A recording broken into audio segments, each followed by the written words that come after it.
you just shaved and then your hair is starting to grow back in and you're getting razor burn.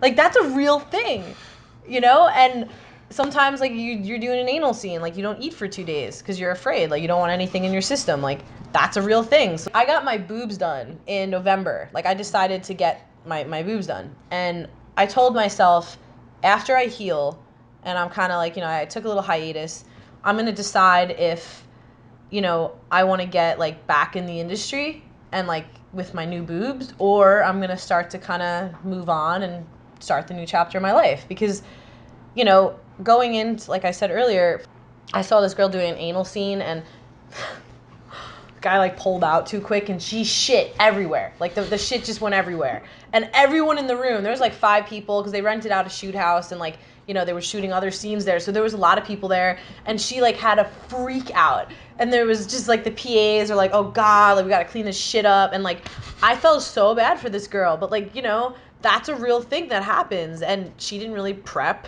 And, you know, like, that was pretty nuts, just seeing, like, the madness happen, because this poor girl, like, couldn't control her bowel movements, and it was on film. And so she, like, starts crying, and she's like, no, like, this can't go on the internet, blah, blah, blah, like, I'll sue you guys. And she freaks out, you know, and everyone's just like, oh my God, what do we do, you know? And so, like, the producer had to calm her down and be like, look, like, this is not going to be there. We're going to cut this out. Do you want to finish this or not, you know? And it's just, like, because, I mean, another thing, it's like, so on top of, like, you know, being on the adult websites, you have your social media, where the social 24/7. Yeah, like the social media too is huge for building your brand, right? So, you know, that's where, like, your fans really, like, come out.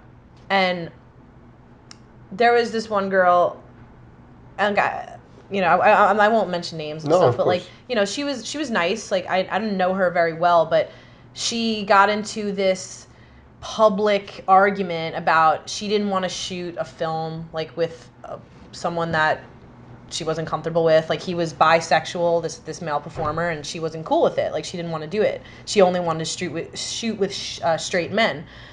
So, because, you know, realistically, like, you're kind of increasing your chance of, like, contracting HIV or something. So, understandably, like, totally why she wouldn't want to do that. The whole, like, you know, gay community attacked her on the internet and said, like, oh, you're a homophobe, like, so what, this person is bisexual, like, you know, why wouldn't you shoot with them, like, you know, a penis is a penis. And, like, it was ridiculous. Like, you know, it's like, it's her body, like, you have the right to do what you want to do. And so she got harassed so bad on the internet, and granted, like, she should have just stopped responding.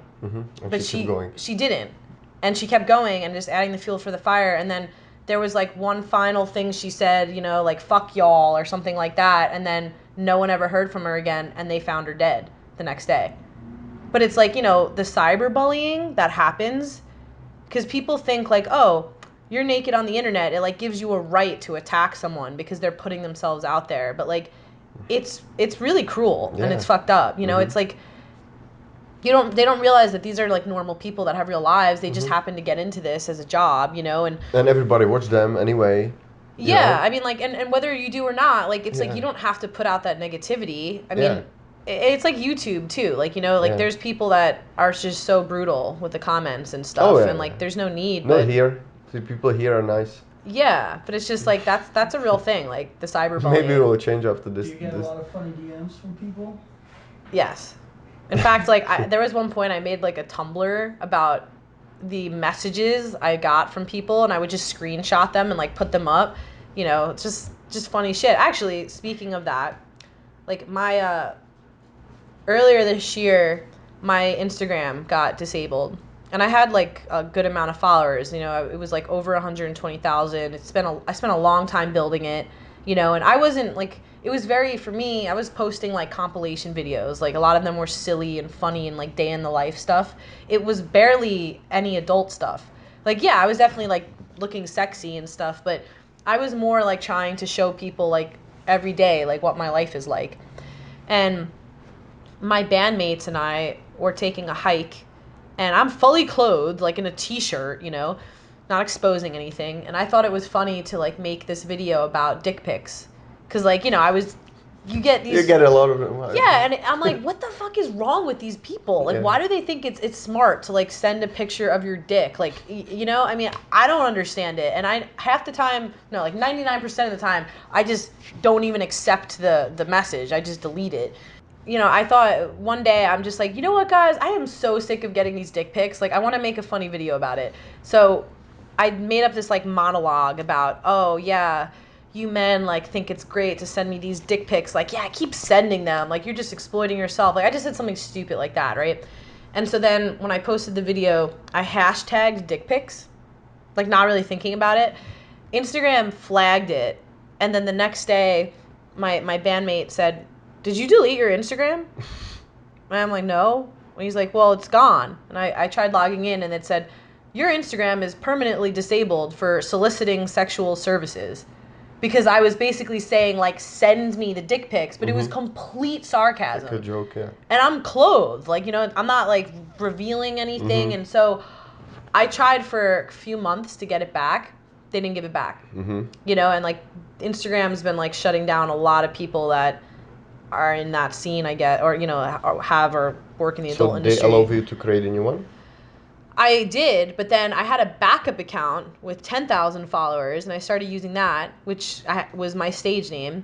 That got taken down in 2 days.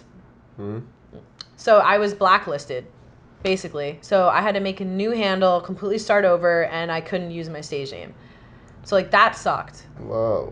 But, yeah. It's like losing a pretty big income, I guess. It was. I mean, because, like, endorsements, promotions, like, yeah. promoting my band and music and, like, things I was doing. Yeah. Completely gone, you know, and Like and it sucks, like, but like living nowadays with technology, like that's kind of an important tool if you work in the entertainment, you know. Yeah.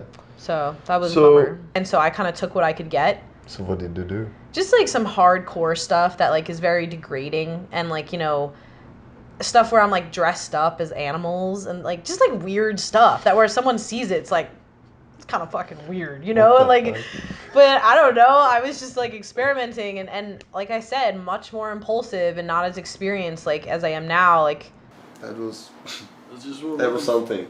Cool. No, I'm glad you liked it. I almost choked myself laughing in one part. Like when you said like about that scene, oh my god, I was just dying. I couldn't stop it. I know. Trust me, I know. And it's one of those situations like, do I laugh or do I like throw up? Yeah. You know, like how do I even respond to this? And I look at him and he had even worse time to handle the laughing because it's just like crazy. I had to keep it down. Yeah. No, you couldn't hear yourself, but I was just like trying to stay like calm because you were like so into the like explaining the situation, and I'm here just fucking dying, like laughing, like fuck, you know, stop. I know. I really want to write a book. Like. Oh yeah, you should. Yeah. That's gonna be bestseller, I can tell. Starting the podcast, you know, because I like to talk sometimes, and I think it would just be an easy way to get content out, you know, because writing a book it's fucking hard. I've tried. I've had blogs forever, but like so much work going into it and like constructing, the foundation of it and all that. But